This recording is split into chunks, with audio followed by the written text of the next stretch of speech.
एक महत्वपूर्ण प्रकरण के साथ आपके सामने फिर उपस्थित हुआ हूँ। आप सभी का अपने इस YouTube के शैक्षिक चैनल में स्वागत करते हैं। आज का हमारा विषय है जनसंख्या। जनसंख्या क्या है? जनसंख्या का इतिहास क्या रहा है? जनगणना की शुरुआत कैसे हुई, कब हुई? जनसंख्या वृद्धि के क्या कारण है? अगर जनसंख्या वृद्धि होती है तो उसके क्या परिणाम होंगे और कैसे जनसंख्या को हम नियंत्रण में लाएंगे, उसके क्या क्या उपाय हैं। आज का वीडियो इन्हीं प्रकरण पर आधारित है। तो चलिए आज की अपनी वीडियो की शुरुआत करते हैं। प्रकरण है जनगणना या जनसंख्या, पॉपुलेशन, जनांकी या जनसांख्यिकी।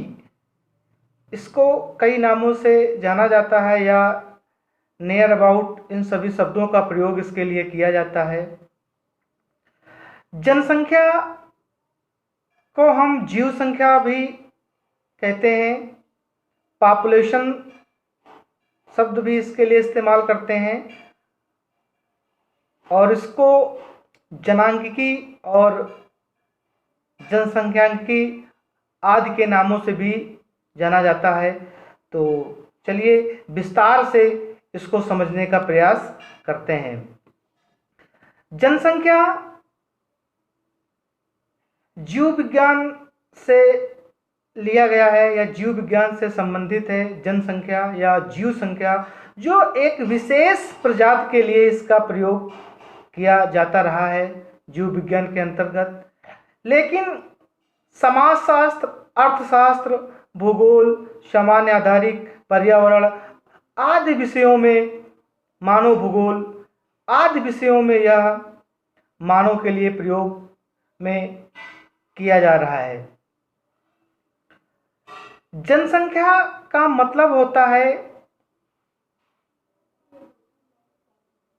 लोगों की गणना करना। पॉपुलेशन, लिस्टिंग ऑफ पीपुल, लोगों की सूची बनाना या क्लासिफिकेशन ऑफ पीपुल, लोगों का वर्गीकरण करना, जिसमें हम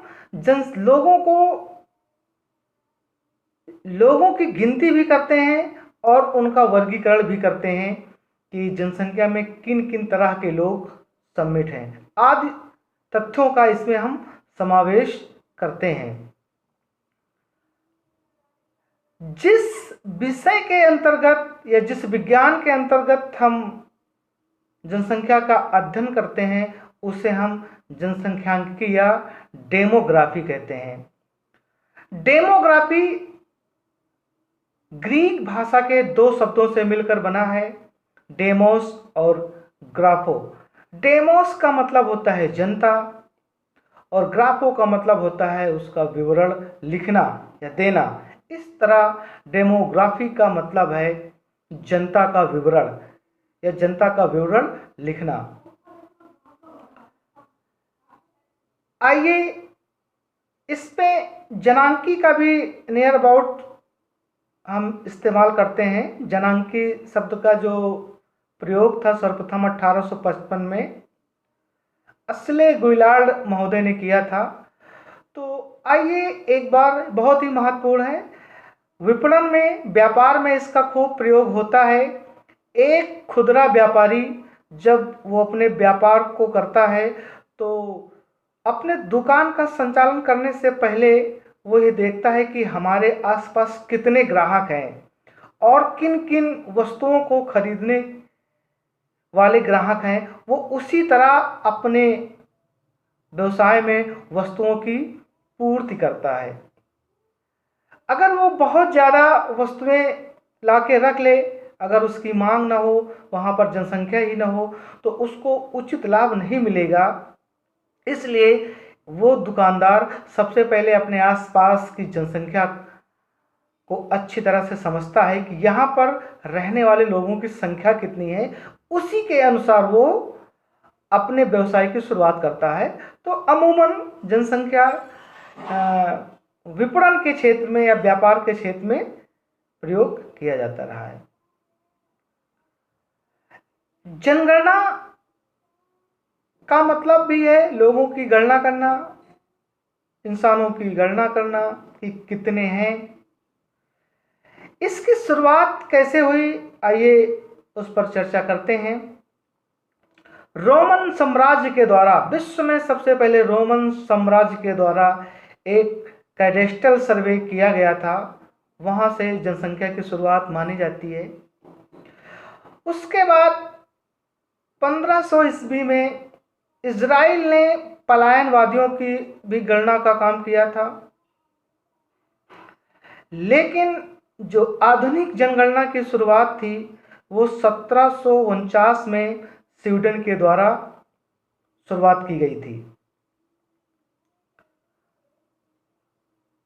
1890 में अमेरिका के द्वारा हर 10 वर्ष में जो जनगणना की शुरुआत थी वो अमेरिका के द्वारा 1890 में शुरुआत की गई थी। भारत के संदर्भ में अगर बात किया जाए तो भारत में जो पहली जनगणना हुई थी वो 1853 में हुई थी, लेकिन ये जनगणना संपूर्ण भारत में न होकर भारत के उत्तरी और पश्चिमी क्षेत्र तक ही सीमित थी। लेकिन भारत में, पूरे भारत में जो जनगणना की शुरुआत हुई थी वो 21 फरवरी 1872 को अंग्रेज अधिकारी लॉर्ड मेयो के द्वारा भारत में इसकी शुरुआत की गई थी। अब चूंकि भारत में अंग्रेजों का शासन था तो एक बार ये भी देख लेते हैं कि ब्रिटेन में जनगणना की शुरुआत कब हुई थी। तो ब्रिटेन में जो जनगणना की शुरुआत हुई थी वो 1801 ईस्वी में हुई थी और भारत में कब शुरू हुई, 1872 को लॉर्ड मेयो के द्वारा भारत में जनगणना की शुरुआत हुई थी। 17 फरवरी 1881 को लॉर्ड रिपन ने भारत की जनगणना को प्रत्येक 10 वर्ष में नियमित करने की शुरुआत करवाई। कहने का तात्पर्य 17 फरवरी 1881 से रिपन के द्वारा हर 10 साल में भारत की जनगणना करवाई गई और हर साल भारत की जनगणना तभी से हो रही है।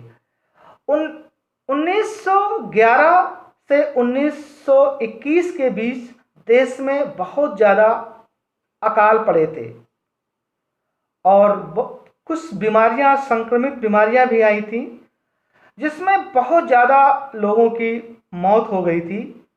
तो 1911 और 1921 में जो जनगणना हुई थी उसमें जनसंख्या माइनस में चली गई थी, निगेटिव हो गई थी, क्योंकि अकाल और बीमारी से बहुत सारे लोग मर गए थे।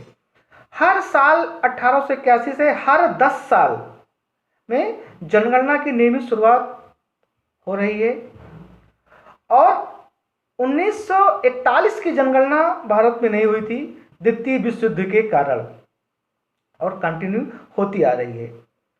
भारत में अब तक 16 बार जनगणना हो चुकी है। 16वीं अभी तक भारत में 15 जनगणनाएं हो चुकी हैं। 16वीं जो जनगणना है 2021 में होनी है। अभी तक 15 जनगणना हो गई थी। जो 2011 में हुई थी वो देश की 15वीं जनगणना थी और आज़ादी के बाद की वो 7वीं जनगणना थी, जिसमें जनसंख्या आयुक्त चंद्रमौली नाम के वैज्ञानिक थे। वो हमारे जनसंख्या आयुक्त थे, जनगणना के आयुक्त थे और भारत के जो पहले जनगणना आयुक्त थे वो एक प्राउडेन नाम के एक वैज्ञानिक थे। ये तो जनगणना की बात हो गई है। अब आइए समझने का प्रयास करते हैं। आंकड़ों पर हम बात नहीं करते जनगणना की, क्योंकि 2021 की जनगणना बहुत करीब आ गई है और ये आंकड़े सब बदल जाएंगे। थोड़ा सा मोटा मोटा जान लेते हैं कि जो इस समय भारत है, भारत में जो सबसे अधिक जनसंख्या का घनत्व है वो दिल्ली का है, केंद्र शासित प्रदेशों में, और प्रदेशों में बिहार का है। और सबसे कम जो जनसंख्या घनत्व है प्रदेश में वो अरुणाचल प्रदेश है, और केंद्र शासित प्रदेशों में अंडमान निकोबार द्वीप समूह है। उत्तर प्रदेश की अगर बात किया जाए तो सबसे अधिक जो जनसंख्या का घनत्व है वो गाजियाबाद में है, और जो सबसे कम है वो ललितपुर का है।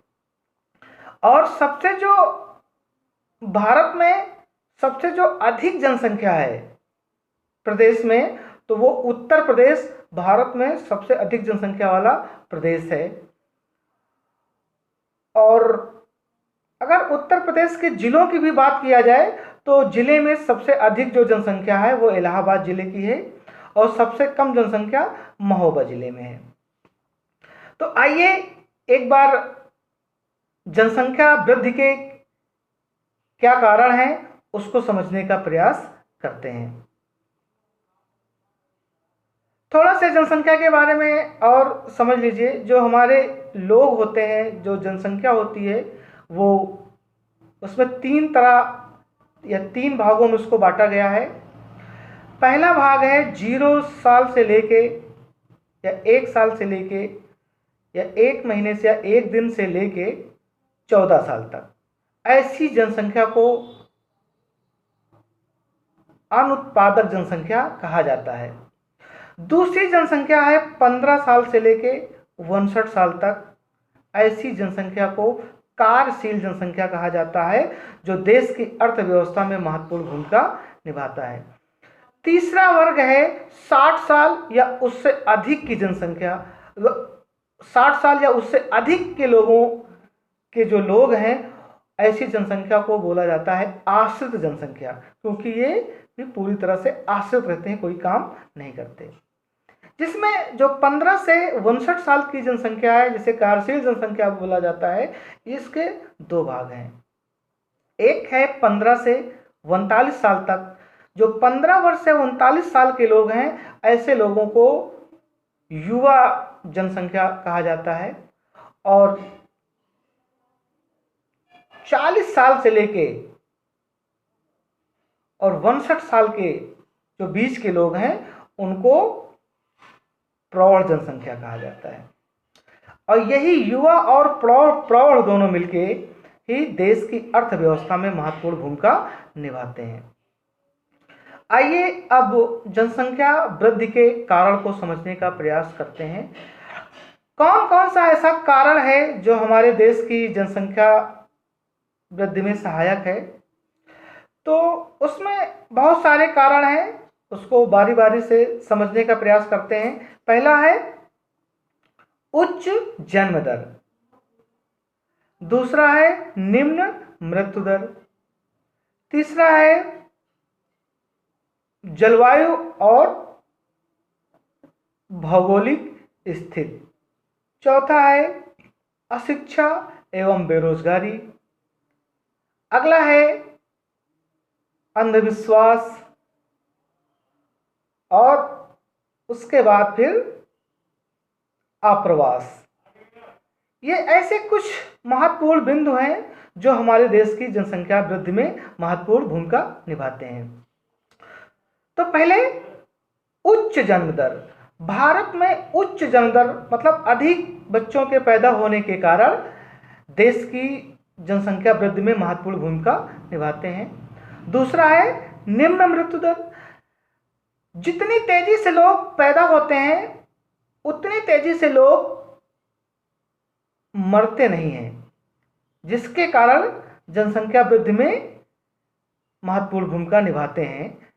तीसरा है जलवायु एवं भौगोलिक विस्तार। भारत की जो जलवायु है वो उष्णकटिबंधीय जलवायु होने के कारण यह प्रजनन में बहुत सहयोग करता है, और साथ में उसकी जो भौगोलिक स्थित है, एक बड़ा सा मैदानी भाग पाया जाता है जहां पर खाद्यान्न फसलें बहुत अधिक पैदा होती हैं। मैदानी क्षेत्र के कारण जनसंख्या का अधिक जमाव इन क्षेत्रों में हुआ है, तो ये भी जनसंख्या वृद्धि में एक महत्वपूर्ण भूमिका निभाता है। और साथ में भारत में एक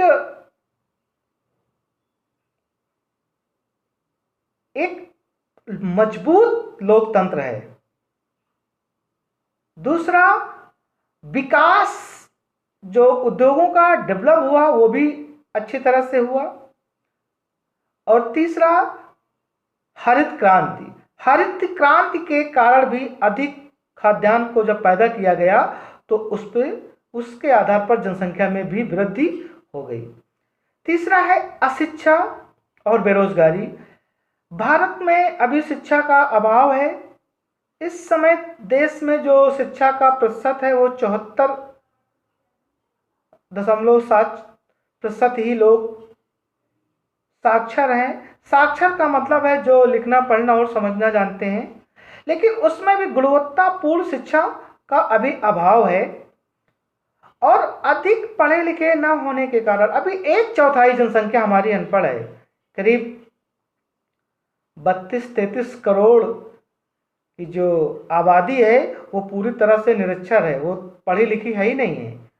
एक बहुत बड़ी समस्या है। और जो लोग पढ़े हुए भी हैं उनके अंदर गुणवत्तापूर्ण शिक्षा नहीं है, और वो क्या करते हैं, जो परिवार नियोजन के उपाय हैं उनका पालन ही नहीं करते हैं, उस पर वो बात ही करना नहीं चाहते हैं। इसलिए हमारे देश की जनसंख्या बढ़ी हुई है। तीसरा, बेरोजगारी। बेरोजगारी इतनी ज़्यादा है कि लोगों के पास कोई काम नहीं है, तो उनका अधिकांश समय अपने घर में ही बीतता है, जो जनसंख्या वृद्धि का एक कारण है। अगला है बेरोजगारी। बेरोजगारी भी एक बड़ी समस्या है। गरीबी। लोग सोचते हैं कि मेरे घर में जितने अधिक लोग होंगे उतना अधिक मेरे घर में आय होगा। इसके कारण लोग अधिक बच्चे पैदा करते हैं, जो हमारी जनसंख्या वृद्धि में भी एक कारण है। अगला है प्रवास। आज देश के सामने एक बड़ी समस्या के रूप में अप्रवास भी है।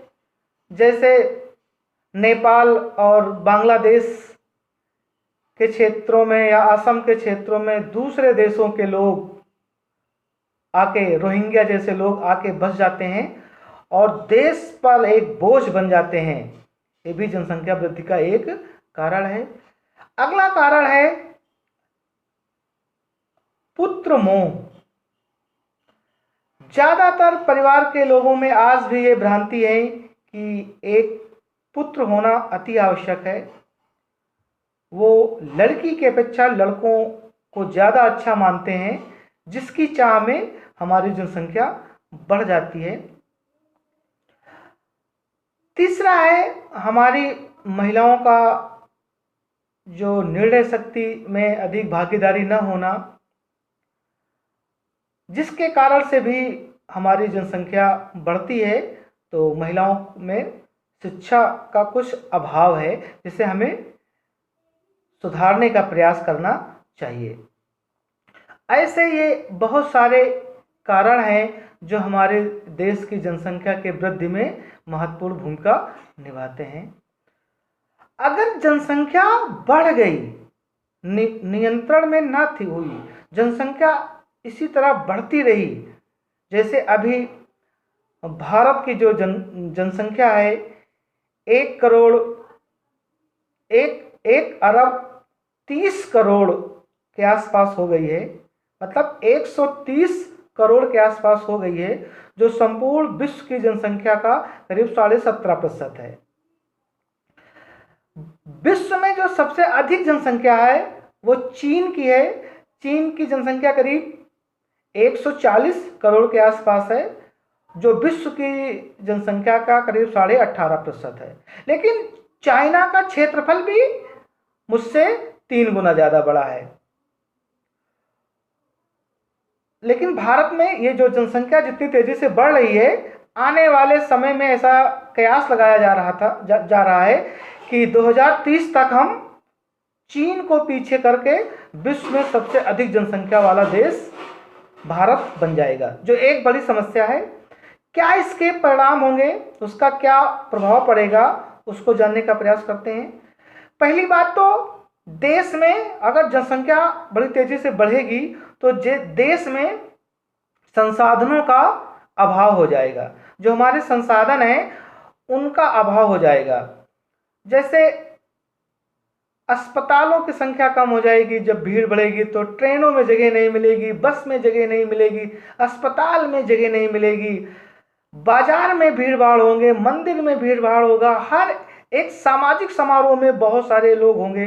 इतनी ज़्यादा भीड़ हो जाएगी कि संसाधनों का अभाव हो जाएगा, और जब संसाधनों का अभाव हो जाएगा तो हम गरीब हो जाएंगे, और जब हम गरीब हो जाएंगे तो हमारा जो जीवन स्तर है वो भी कमज़ोर हो जाएगा, हम निर्धन हो जाएंगे, गरीबी के दुष्चक्र में हो जाएंगे, हमको उच्च जीवन स्तर अपना नहीं बना पाएंगे। अगली समस्या क्या है, जब मुझे मूलभूत रोटी, कपड़ा और मकान की आवश्यकता नहीं होगी तो हम बहुत तेज़ी से मतलब अगर खाद्यान्न वस्तुओं को पैदा करने के लिए हमारे पास जब ज़मीन की कमी हो जाएगी तो हम जंगलों को काटने लगेंगे, और जब जंगलों को काटेंगे तो उनका अंधाधुंध दोहन करेंगे तो हमारा पर्यावरण भी असंतुलित हो जाएगा।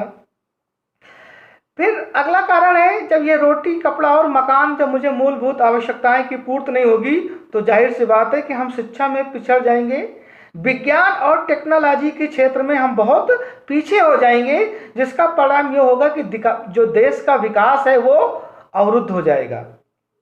ये इसके बहुत सारे परिणाम निकल के आएंगे, इसलिए जनसंख्या को नियंत्रित करना बहुत महत्वपूर्ण है। अब उसको कैसे हम नियंत्रित कर सकते हैं जनसंख्या को?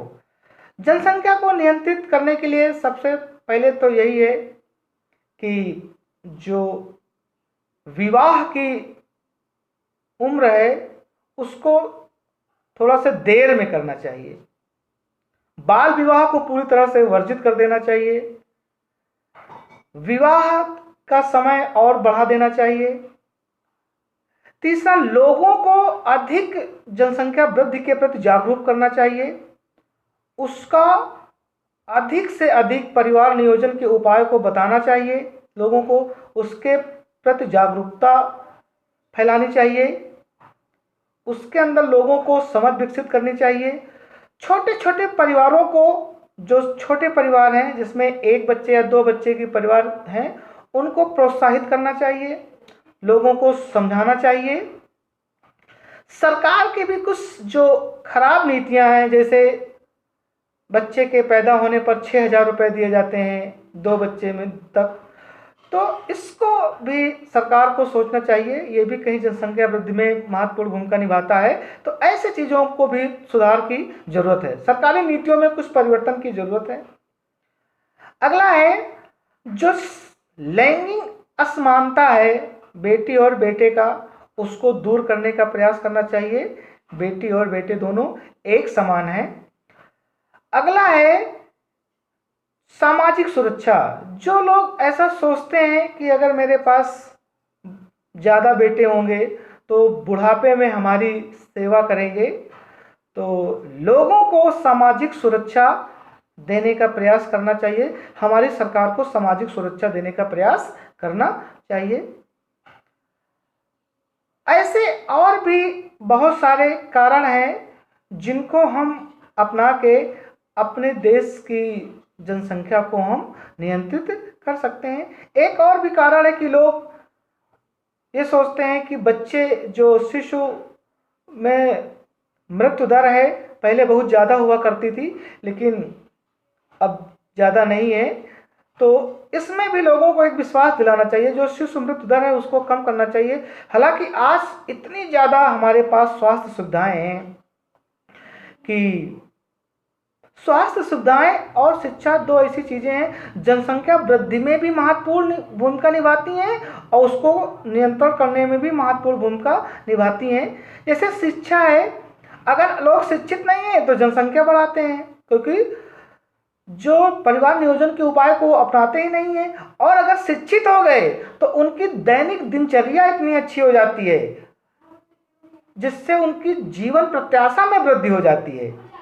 उनका संतुलित भोजन, उनका खान पान, उनका मतलब जो दैनिक चर्या है उसमें परिवर्तन आ जाता है, जो जीवन प्रत्याशा को भी बढ़ा देता है। उसी तरह स्वास्थ्य में जो अगर स्वास्थ्य सुविधाओं के कारण लोगों में जो जीवन काल है वो बहुत ज़्यादा बढ़ गया है, जिसके कारण जनसंख्या में वृद्धि हुई है।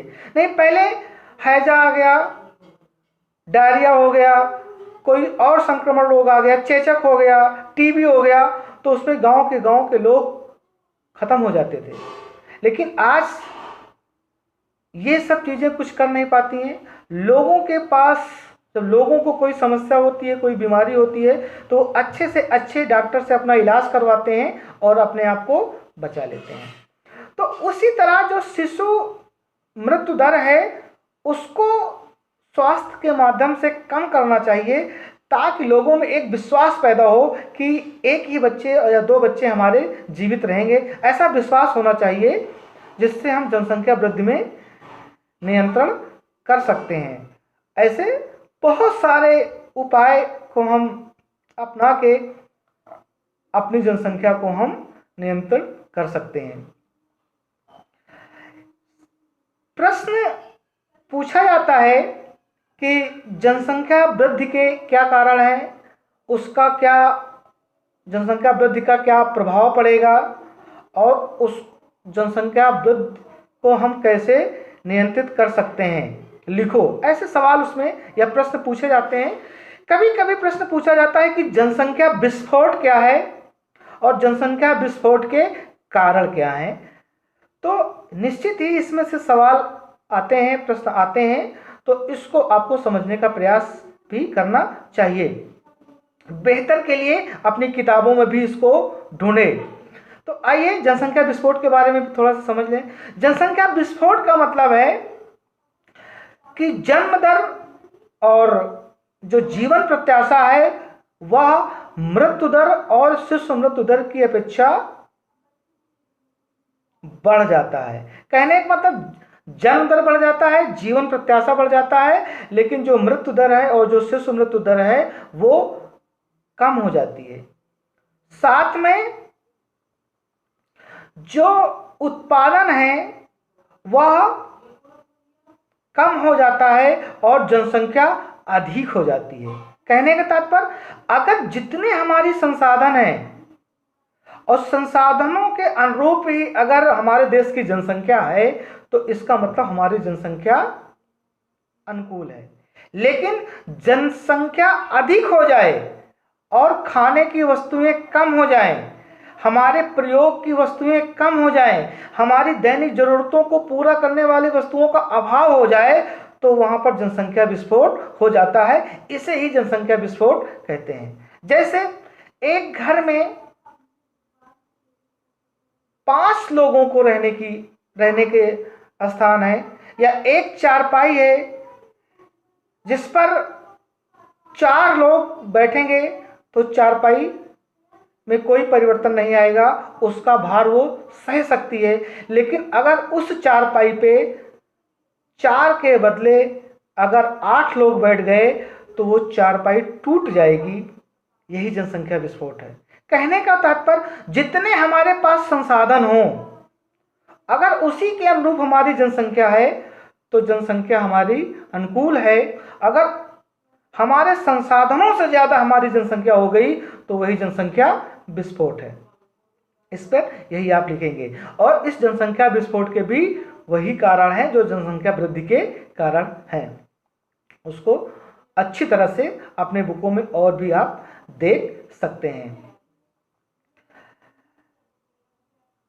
इसमें और आप लोगों को कुछ जो शब्दावलियां हैं वो हम बताने का प्रयास करते हैं। जैसे जनसंख्या प्रक्षेपण क्या है? जनसंख्या प्रक्षेपण का मतलब होता है कि भविष्य के बारे में एक अनुमान लगाना ही जनसंख्या प्रक्षेपण कहलाता है। जैसे अभी हम ये कहते हैं कि 2030 में भारत की जो जनसंख्या है वो चीन से अधिक हो जाएगी। तो इसे ही जनसंख्या प्रक्षेपण कहते हैं। या ये कह लीजिए कि अभी जो विश्व की जनसंख्या है वो 7.5 अरब है और 2050 तक विश्व की जनसंख्या 10 अरब हो जाएगी। तो इसे ही जनसंख्या प्रक्षेपण कहते हैं। इतनी ये संपूर्ण विश्व में एक बड़ी समस्या के रूप में है, लेकिन ऐसा भी अनुमान लगाया जाता है कि जब 2050 के बाद फिर जब धीरे धीरे लोगों में एक समझ विकसित होगी, शिक्षा बढ़ेगी, लोगों को छोटे परिवारों का महत्व समझ में आएगा, तो फिर धीरे धीरे जनसंख्या कम होगी। उसमें कुछ सिद्धांत काम करते हैं। आइए उन सिद्धांतों पर भी एक बार चर्चा कर लेते हैं। जैसे एक अंग्रेज पादरी थे टी.आर. माल्थस। 1798 में उन्होंने जनसंख्या संबंधी अपने विचार दिए थे। उन्होंने अपनी एक पुस्तक लिखी थी, essay on the principle of population. उस पर उन्होंने अपने एक जनसंख्या संबंधी विचार दिया था, जिसे ही माल्थस का जनसंख्या सिद्धांत कहते हैं। तो माल्थस महोदय ये कहते थे कि जनसंख्या हमेशा ज्यामितीय विधि में बढ़ती है, या जनसंख्या हमेशा गुणात्मक श्रेणी में बढ़ती है। गुणात्मक श्रेणी का मतलब है कि जनसंख्या में जो वृद्धि होती है वो इस तरह बढ़ती है। पहले दो होंगे, या पहले एक होंगे, एक से दो, दो से चार, चार से आठ, आठ से 16, 16 से 32 और 32 से 64, ऐसे बढ़ता है। ज्यामितीय विधि से गुणात्मक श्रेणी में बढ़ता है। और 25 वर्ष पर किसी भी देश की जो जनसंख्या है वो दुगनी हो जाती है। और जो खाद्यान्न वस्तुएं हैं वो हमेशा अंकगणितीय स्थिति में बढ़ती हैं। मात्रात्मक स्थिति में बढ़ती हैं, अंकगणितीय स्थिति में समान तरीके से बढ़ती हैं। कैसे? जैसे 1, 2, 3, 4, 5, 6, 7, 8 इस तरह से बढ़ती है। देखिए जनसंख्या 2, 4, 8, 16, 32, 64 ऐसे बढ़ती है, और जो खाद्यान्न वस्तुएं हैं 1, 2, 3, 4 ऐसे बढ़ती है। तो एक दिन वो समय आ जाता है कि जनसंख्या अधिक हो जाती है और खाद्यान्न वस्तुओं का अभाव हो जाता है। तो धरती पर एक असंतुलन पैदा हो जाता है, और प्रकृति फिर उस असंतुलन को पूरा करने के लिए, उस बैलेंस को मेंटेन करने के लिए फिर अकाल, सूखा, बाढ़, महामारी और कोरोना जैसी बीमारियां आती हैं, जो जनसंख्या को नियंत्रित करने का काम करती हैं। यही सिद्धांत माल्थस का सिद्धांत कहलाता है। इसमें जनसंख्या तेजी से बढ़ती है, लेकिन उतनी तेजी से जो हमारे उत्पादन है वो नहीं बढ़ते हैं। ऐसा ही सिद्धांत जो माल्थस का जनसंख्या का सिद्धांत था, उन्होंने अपने इस सिद्धांत में इसी तरह के विचार दिए थे। दूसरा सिद्धांत है जनांकीय संक्रमण का सिद्धांत। थॉम्सन ने 1929 में इसे दिया था। इसमें जनांकीय संक्रमण सिद्धांत में और भी कई वैज्ञानिकों ने काम किया था। इसमें एक वैज्ञानिक थे एशले विलार्ड। उन्होंने जनांकीय संक्रमण सिद्धांत में कुछ अवस्थाएं बताई थी, जिसमें उन्होंने 5 अवस्थाएं बताई थी। जिसमें पहली अवस्था में उन्होंने ये कहा था कि जो पहली अवस्था में जनसंख्या अस्थिर रहती है, जन्म दर भी उच्च रहता है और मृत्यु दर भी उच्च रहती है। तो जनसंख्या अस्थिर रूप में रहती है। दूसरी अवस्था यह होती है जिसमें जन्म दर तो उच्च होता है लेकिन मृत्यु दर न्यून होती है। तीसरी अवस्था है जिसमें शिक्षा वगैरह थोड़ा सा बढ़ जाता है, लोगों में एक समझ विकसित हो जाती है, तो जनसंख्या का जो जन्म दर है वो कम होता है और मृत्यु दर भी कम हो जाता है। और चौथी अवस्था है जो विकसित राष्ट्रों में पाई जाती है, जिसमें जनसंख्या वृद्धि दर, जन्म दर और मृत्यु दर दोनों बहुत न्यून हो जाते हैं। ऐसा विकसित देशों में होता है। और पांचवी जो अवस्था है उसमें जनसंख्या मृत्यु दर से जन्म दर कम हो जाती है। कहने का तात्पर्य पांचवी अवस्था में बहुत विकसित राष्ट्र आते हैं। उन राष्ट्रों में जैसे इटली है, जर्मनी है, फ्रांस है, अमेरिका है, इटली है, ऐसे देश, स्विट्जरलैंड है, इन देशों में, यूरोप के ज़्यादातर उसमें देश हैं, उन देशों में क्या है, जन्म दर की अपेक्षा मृत्यु दर अधिक होती है, मृत्यु दर से जन्म दर कम होता है। ये उसकी पांचवी अवस्था है।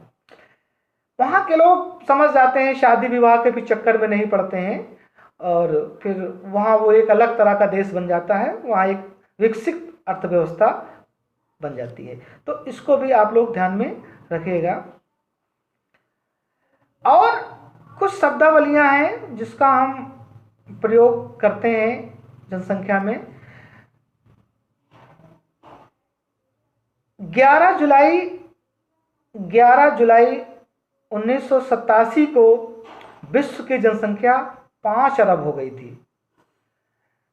इतनी तेजी से बढ़ने के कारण यूनाइटेड नेशंस डेवलपमेंट प्रोग्राम संस्था के द्वारा एक चिंता जाहिर की गई कि अगर विश्व के लोगों को जनगणना के बारे में अगर समझाया नहीं गया, जनसंख्या के बारे में लोगों को नहीं समझाया गया, जनसंख्या नियंत्रण के बारे में अगर लोगों को जागरूकता या उनको समझाया नहीं गया, तो इसी तरह जनसंख्या बढ़ती रहेगी तो ये विश्व के लिए एक बड़ी समस्या, एक संकट बन जाएगा। तो उन्होंने 11 जुलाई 1987 को विश्व की 5 अरब जनसंख्या होने पर 11 जुलाई को विश्व जनसंख्या दिवस मनाया, और तभी से हर साल 11 जुलाई को विश्व जनसंख्या दिवस मनाया जाता है लोगों को जागरूक करने के लिए। हालांकि अभी तो 7.5 अरब विश्व की जनसंख्या हो गई है। उसमें और भी बहुत सारी चीज़ें हैं, जैसे कुछ शब्दावलियों को समझने का प्रयास करते हैं। जैसे जनसंख्या घनत्व क्या है? घनत्व का मतलब होता है कि प्रति 1 किलोमीटर में निवास करने वाले लोगों की संख्या, मतलब जनसंख्या घनत्व कहलाती है। इस समय भारत में जो सबसे अधिक जनसंख्या घनत्व है, राज्यों में बिहार का है और केंद्र शासित प्रदेशों में दिल्ली का है। अगर राज्य और केंद्र शासित प्रदेश को मिला के बात किया जाए तो सबसे अधिक दिल्ली का है, और 11,297 व्यक्ति प्रति वर्ग किलोमीटर निवास करते हैं। और राज्य में बिहार है जहां पर 1102 व्यक्ति निवास करते हैं। और सबसे कम जो जनसंख्या घनत्व है वो अरुणाचल प्रदेश का है, जहां पर 17 व्यक्ति प्रति वर्ग किलोमीटर निवास करते हैं। उत्तर प्रदेश की अगर बात किया जाए तो उत्तर प्रदेश का जो जनसंख्या घनत्व है 912 है। अगला है लिंगानुपात। कि लिंगानुपात क्या है? लिंगानुपात का मतलब होता है कि प्रति 1000 पुरुषों पर महिलाओं की संख्या कितनी है, इससे लिंगानुपात निकाला जाता है। फिर अगला है एक शब्द और जो प्रयोग में लाया जाता है, शिशु लिंगानुपात। शिशु लिंगानुपात का मतलब होता है कि 0 साल से लेकर 6 साल तक के बच्चों की संख्या कितनी है। मतलब 0 साल से 6 साल के जो शिशु हैं, बालक हैं, उन पर 0 साल से 6 साल तक की बच्चियां कितनी हैं, उसे शिशु लिंगानुपात कहा जाता है। फिर अगला है साक्षरता। साक्षरता क्या है? साक्षरता मतलब कि देश में 7 साल या उससे अधिक पढ़े लिखे लोगों की संख्या कितनी है। तो जिनकी उम्र देश में 7 साल या उससे अधिक है, उसमें जो लोग लिखना पढ़ना और समझना जानते हैं उसको हम साक्षरता बोलते हैं। तो उसमें हम देश की साक्षरता को निकालते हैं। इस समय जो देश में साक्षरता है वो करीब 74% है, जो मतलब 1/4 लोग देश के अभी भी पढ़े लिखे लोग नहीं हैं। उसी तरह है जनसंख्या जाल। जनसंख्या जाल का मतलब होता है जब जनसंख्या जब अर्थव्यवस्था से अधिक हो जाती है, मतलब अर्थव्यवस्था कम हो, जनसंख्या अधिक हो, प्रति व्यक्ति आय कम हो जाए तो उसे कहते हैं जनसंख्या जाल। दूसरा एक शब्द और है प्रजनन दर। प्रजनन दर क्या है? प्रजनन दर का मतलब होता है कि प्रति महिलाएं के द्वारा औसत बच्चा पैदा करना, औसत बच्चों की सीमा। तो अभी तक जो है वो 2.2 है, उसको कम करके 2.1 लाने का प्रयास है। मतलब प्रजनन दर का मतलब होता है प्रति महिला के द्वारा जन्म दिए गए बच्चे, कि एक महिला औसतन कितने बच्चों को जन्म दे सकती है। अगला है जनसंख्या पिरामिड। एक जनसंख्या पिरामिड एक त्रिकोण टाइप का बनता है, जिसमें उसके आधार पर जनसंख्या बहुत होती है।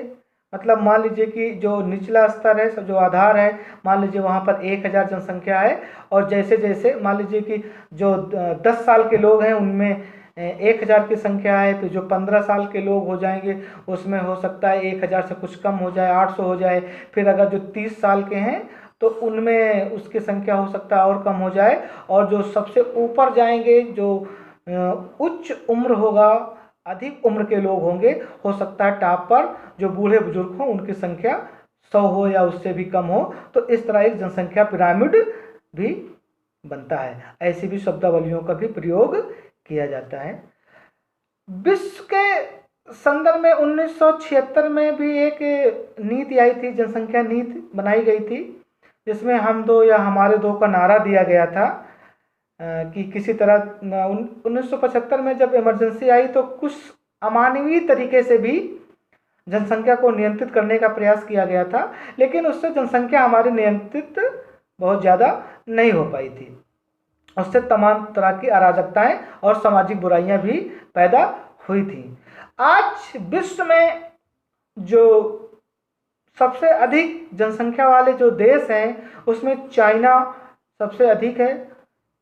चीन दुनिया का जनसंख्या में सबसे बड़ा देश है।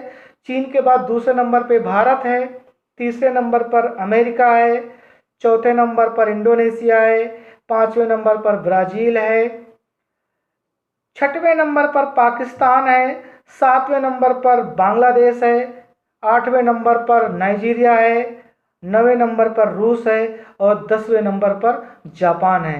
ये 10 देश जनसंख्या में विश्व के सबसे बड़े देश हैं। लेकिन क्षेत्रफल में देखा जाए तो क्षेत्रफल में अलग अलग जो देश हैं जिनके पास क्षेत्रफल अलग अलग तरीके से है, उसको भी देख लेते हैं। विश्व का जो सबसे बड़ा क्षेत्रफल है वो रूस के पास है, दूसरे नंबर पर कनाडा है, तीसरे नंबर में दुनिया का जो सबसे बड़ा देश है वो चीन है, चौथे नंबर में क्षेत्रफल में जो सबसे बड़ा देश है वो अमेरिका है, पांचवें नंबर में ब्राजील है, छठवें नंबर में ऑस्ट्रेलिया है और सातवें नंबर में भारत है। देखिए, भारत जनसंख्या में विश्व में दूसरे नंबर में है और क्षेत्रफल में विश्व में सातवें नंबर में है। और क्षेत्रफल में जो आठवां सबसे बड़ा देश है वो अर्जेंटीना है, आठवां देश वो कजाकिस्तान है और नवा जो देश है वो अल्जीरिया है।